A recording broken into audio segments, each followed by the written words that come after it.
अस्सलाम वालेकुम। उम्मीद करते हैं आप सब लोग खैरियत से होंगे। आज मैं आपको एक ऐसी खौफनाक स्टोरी सुनाने जा रहा हूँ जो मुझे भेजी है सबा ने। सबा ताल्लुक़ रखती हैं गुजरांवाला से, इन्होंने मुझे स्टोरी भेजी है। तो मैं इनके साथ जो गुज़रा है, ये हकीकत में गुज़रा है। तो उन्होंने अपना बीती हुआ खौफनाक लम्हात हमारे साथ शेयर करना चाहें। अगर तो आप दिल कमज़ोर है, रात के टाइम अगर ये स्टोरी देख रहे हैं, तो आप इस स्टोरी को छोड़ दें। अगर दिल आपका मज़बूत है, आप स्टोरी सुनने के लिए आपको पता है कि मैं लायक हूँ, तो आप ये स्टोरी सुनें। स्टोरी की तरफ चलते हैं। जब मैं मरी जाने के लिए घर वालों के साथ निकली, तो दिल में बेहद खुशी थी। पहाड़ों को करीब से देखने और ठंडी हवा महसूस करने का शौक मुझे हमेशा से था। रास्ते भर हंसी मजाक होता रहा, मगर पता नहीं क्यों मेरे दिल में एक अजीब सा बोझ सा था, जैसे कुछ होने वाला है।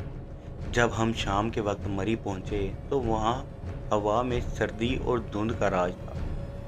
कमरे में सामान रखने के बाद हम सब बाहर घूमने निकले।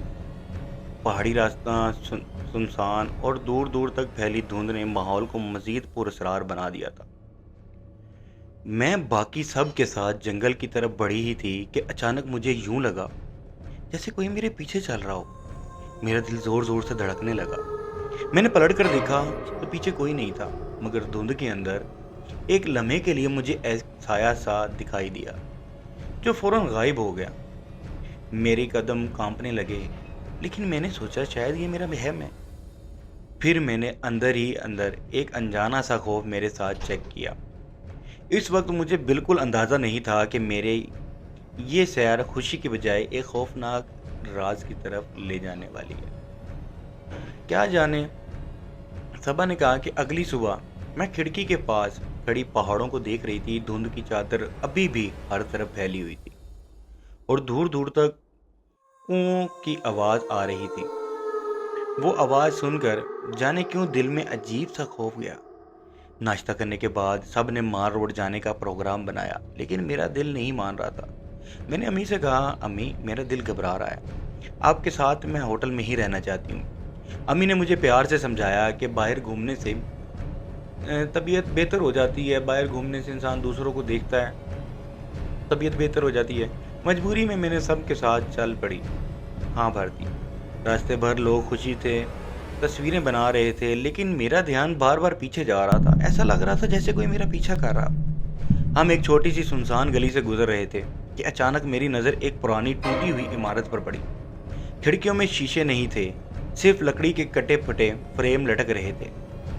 जैसे ही मैंने उस इमारत को देखा, मुझे लगा खिड़की में से किसी ने मुझे घूर कर देखा। मेरे कदम नहीं रुके, दिल जोर से धड़क रहा था। बाकी सब आगे बढ़ गए, मगर मैं उस खिड़की को देख के बगैर नहीं रह पा रही थी। मैंने हल्की सी आवाज़ सुनी, जैसे कोई मेरा नाम पुकार रहा हो। सबा। मैं कांप उठी। सब मैंने साफ सुना था, कोई मेरा नाम पुकार रहा था। मेरी सांस रुक सी गई थी। मैंने घबरा कर इर्द गिर्द देखा, लेकिन वहां कोई न था।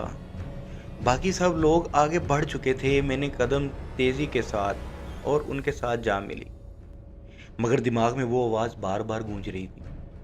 रात को जब हम होटल वापस आए, तो सब हंसी मजाक में मसरूफ़ हो गए। मैंने भी मुस्कुराने की कोशिश की, लेकिन दिल में अजीब सा खौफ जमी हुई बर्फ़ की तरह बैठ गया। रात के किसी पहर मेरी आंख खुल गई। कमरे में अंधेरा था और बाहर तेज़ हवा चल रही थी। अचानक मुझे लगा जैसे खिड़की के बाहर कोई खड़ा है। मैंने काम कर लपका कर देखा और वही आवाज़ फिर आई, सबा बाहर आओ, सबा बाहर आओ। सबा को कोई पुकार रहा था, सबा बाहर आओ। मेरा दिल हलक में आ गया। सबा कहती है कि मेरा दिल हलक में आ गया। मैंने आंखें जोर से बंद कर ली और लहाफ के अंदर छुप गई। मगर अजीब बात यह थी कि वो आवाज़ मेरे कानों के अंदर ही गूंज रही, जैसे वो सिर्फ मेरे लिए थी। इसी लम्हे मुझे यूं लगा जैसे कोई मेरे बिस्तर के करीब आकर खड़ा हो गया। मैंने हिम्मत करके आंखें खोली, लेकिन कमरे में अंधेरे के सिवा कुछ न था। मैं बहुत घबरा सी गई थी। रात का अंधेरा था, कमरे पर बोझ बनकर छाया हुआ था। मैंने अपने आप को लाहफ में छुपाने की कोशिश की, मगर ऐसा लगा जैसे वो मौजूदगी मजीद करीब आ गई। मेरा दिल कांप उठा। अचानक खिड़की के दरवाजे से हल्की सी रोशनी अंदर आई। मैंने हिम्मत करके आंखों को जरा सा बाहर झांकने दिया। धुंध के बीच एक साफ दिखाई दे रहा था। वो एक इंसानी शक्ल थी, लेकिन चेहरा बिल्कुल स्याह। सिर्फ दो चमकती आंखें जो सीधा मुझे ही घूर रही थी। मेरे हलक से आवाज ना निकली। मैंने जैसे पत्थर की बनी हुई थी। फिर वो साया आहिस्ता आहिस्ता खिड़की के करीब आने लगा। हवा तेज हो गई और खिड़की के शीशे जोर जोर से बजने लगे। अचानक वो साया बिल्कुल सामने आकर रुक गया। मैंने सुना, बहुत करीब है, एक सरगोशी जैसी आवाज, मैं तुम्हें ढूंढ रहा हूँ। मेरा दिल रुकने लगा। मैंने फौरन कंबल सर तक खींचा और कलमा पढ़ने लगी। कुछ लम्हों बाद सब कुछ खामोश हो गया। कलमे की ताकत बहुत ज्यादा होती है।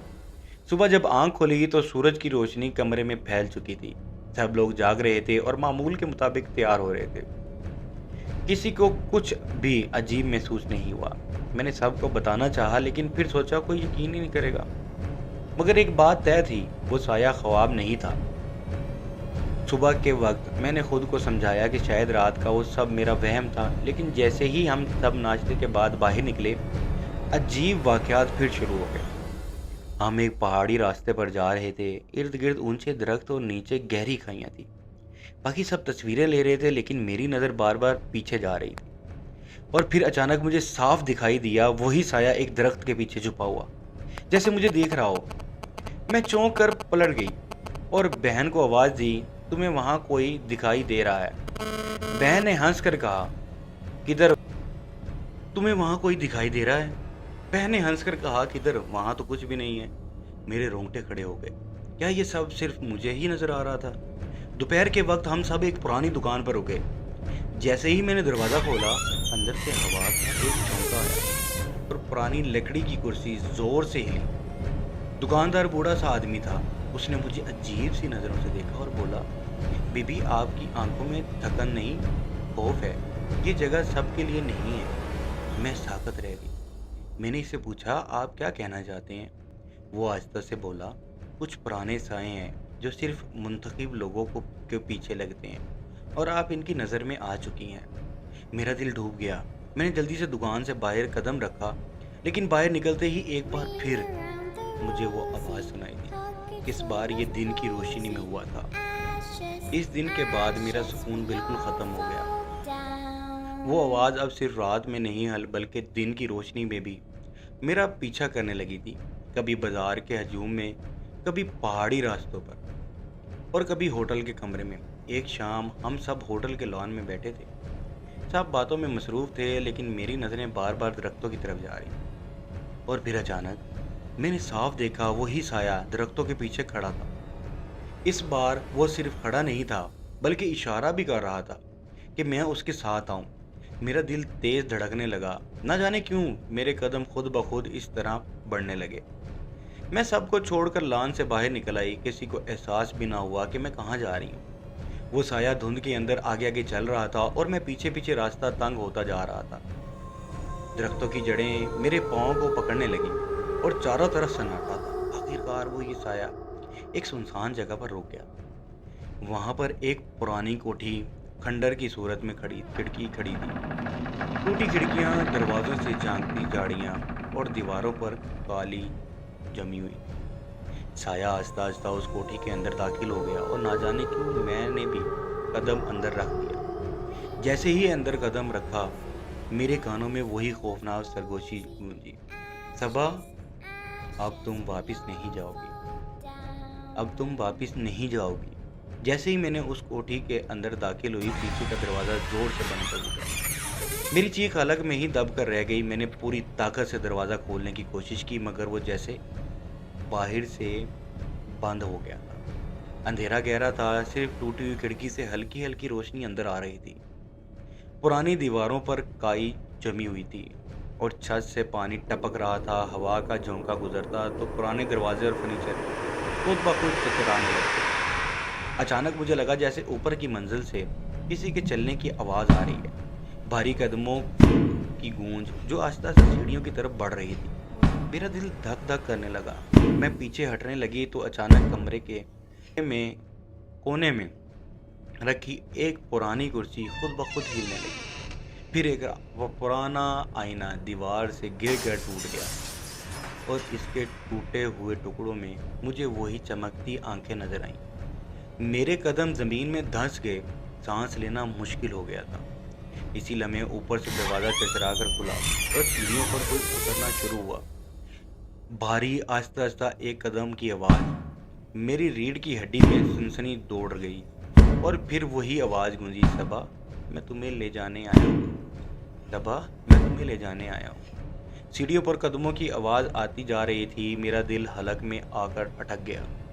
मैंने एक कोने में पनाह लेने की कोशिश की, मगर कमरा जैसे सिकुड़ने लगा। अचानक धुंध कमरे के अंदर भरने लगी और फिर मैंने इसे साफ देखा। वही साया, मगर इस बार धुंध से पूरी तरह उभरता हुआ। एक लंबा वजूद था, चेहरा बिल्कुल स्याह, मगर आंखें सुर्ख अंगारों की तरह जल रही थी। इसके हाथ में हड्डियों जैसे खुश्क और नुकीले थे। वो आहिस्ता आहिस्ता मेरी तरफ बढ़ रहा था। मेरे पाँव जैसे जमीन से चिपक गए थे। मैं चलना चाहती थी, मगर हिल भी ना सकी। वो मेरे करीब आया और अपनी सर्द सांस मेरे चेहरे पर छोड़ते हुए बोला, तुमने मेरा नाम क्यों सुना? तुम्हें यहाँ आना नहीं, अब तुम मेरी हो। उसने मेरा हाथ पकड़ने के लिए अपना लंबा और ठंडा पंजा आगे बढ़ाया। जैसे ही इसकी उंगलियां मेरी कलाई को छूने लगी, मेरा पूरा जिस्म बर्फ की तरह से सर्द हो गया।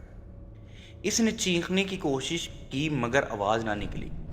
कमरे की दीवारें जोर जोर से हिलने लगी, खिड़कियां खुद ब खुद बंद होने लगी और रोशनी बिल्कुल खत्म हो गई। अंधेरे में सिर्फ वो सुर्ख आंखें और इसकी खौफनाक सरगोशी बाकी रह गई। अब सबा तुम मुझसे बच नहीं सकती, उसने कहा।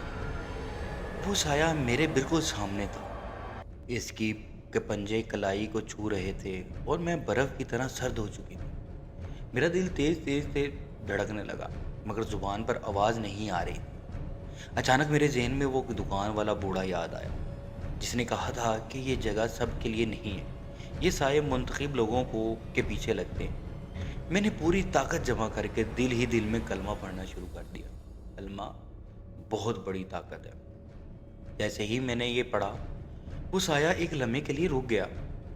इसकी आंखों की सुर्खी मद्धम होने लगी, मगर अगले ही लम्हे वो और ज्यादा गुस्से में आ गया। दीवारों पर पुरानी तस्वीरें खुद ब खुद गिरने लगी।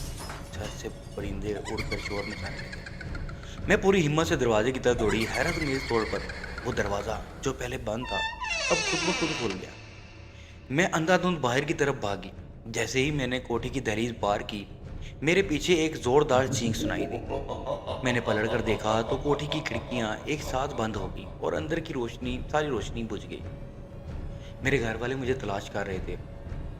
वो मुझे देखकर आ पहुंचे और वो मुझे देखकर हैरान थे, क्योंकि इनके मुताबिक मैं सिर्फ चंद मिनट के लिए गायब हुई थी। अक्सर ऐसा होता है जब आपके साथ ये सीन हो ना, तो खौफनाक सीन, तो आपके लिए तो वो दिनों के हिसाब से होता है, मगर जब आप रियल दुनिया में आते हो ना वहाँ से निकल के, तो वहाँ पे तो चंद मिनट गुजरे होते हैं। तो बाकी स्टोरी की तरफ आते हैं। मैंने सबको कुछ ना बताया, कोई यकीन नहीं करता, लेकिन आज भी जब आंखें बंद करती हूँ, वो सुर्ख आंखें, वो सर्द पंजे और वो सरगोशी मेरे कानों में गूंजती है, सबा तुम मुझसे कभी नहीं बच सकती। ऐसा होता है और कोई यकीन भी नहीं करता। उसने हमारे साथ शेयर की, मैंने आपके साथ शेयर की। उम्मीद है आपको ये स्टोरी, ये खौफनाक स्टोरी आपको पसंद आई होगी। मिलते हैं अगली वीडियो में। अल्लाह हाफिज़।